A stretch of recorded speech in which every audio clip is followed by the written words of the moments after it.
Bonjour fans, bienvenue sur notre chaîne des nouvelles du football. Si vous êtes un fan de football, vous ne pouvez pas manquer nos vidéos.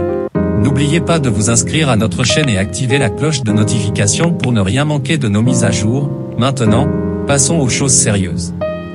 Ras d'égout et nain hormonal, les insultes du chef de Barcelone à propos de Lionel Messi ont fuité. Barcelone a sans doute eu le plus grand joueur de tous les temps pendant la grande majorité de sa carrière, délivrant un succès dont on ne pouvait rêver auparavant qu'au Camp Nou, mais certains n'ont pas apprécié ses contributions. Plus que cela, certains des responsables étaient d'avis qu'il méritait d'être appelé un ras d'égout. Alors que la police catalane, Mosso, enquête sur le scandale du Barcagat, divers détails sont découverts dans les communications internes entre l'ancien président Josep Maria Bartomeu, l'ancien PDG Oscar Grau et l'ancien chef juridique Roman Gómez Ponti. El Periódico, porté par Sport, a publié certains de ces messages, où diverses figures emblématiques de Barcelone ont été insultées. Gómez Ponti était le pire contrevenant, ce message étant envoyé à Bartomeu à propos de Messi. Barto, vraiment, tu ne peux pas être une si bonne personne avec ce ras d'égout. Le club lui a tout donné et il s'est consacré à imposer une dictature des signatures, des transferts, des renouvellements, des patrons, sponsors, rien que pour lui, etc.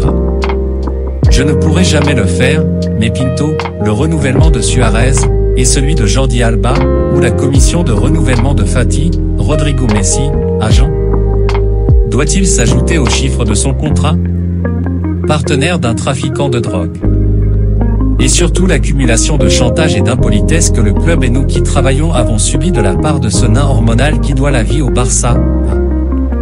Mais quand les choses tournent mal, pandémie, vous recevez le mythique WhatsApp, président, baissez les salaires des autres, mais ne touchez pas à Luis et à moi. Espérons qu'il reçoive l'indifférence des gens, ce qui est la pire chose qui puisse arriver à lui, un autre voleur d'argent. Bartomeu a défendu le contrat de Messi, soulignant qu'il était responsable de 15% du budget total de Barcelone. Bien qu'il ait été moins sympathique après la pandémie. Plusieurs fois, nous avons écouté Léo, pas toujours, mais plusieurs fois, et ce contrat sans pandémie était tout à fait acceptable. C'était correct compte tenu de tout ce qu'il génère. Même les goûts de Sergio Busquets, sans doute le plus inoffensif de la génération dorée de Barcelone, ont été critiqués. Busquets, de ces joueurs qui n'ont pas de marché et ne peuvent pas être transférés, Busquets peut être un excellent exemple, pour les licencier avec une compensation minimale et oublier qu'ils sont passés par le club pour ne pas les avoir soutenus. Pendant ce temps, Gérard Pique est une figure beaucoup plus controversée, mais son match d'adieu a toujours attiré la plus forte fréquentation de la saison au Camp Nou. Après que Barcelone ait perdu 2-8 contre le Bayern Munich, Pique a appelé à un changement de direction au club, ce qui a provoqué le message suivant de Gómez. Il faut avoir peu de scrupules et être un énorme fils de pute.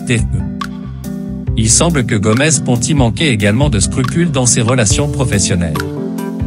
S'il était clair que Barcelone avait été brisé dans les coulisses pendant la majeure partie du deuxième mandat de Bartomeu, les détails qui émergent sont de plus en plus sanglants. Voilà, c'est pour tout aujourd'hui, merci d'avoir regardé cette vidéo, laisse ton avis dans le commentaire, si tu ne l'as pas encore fait, likez, partagez, et abonne-toi pour plus de contenu sur All Football Fan.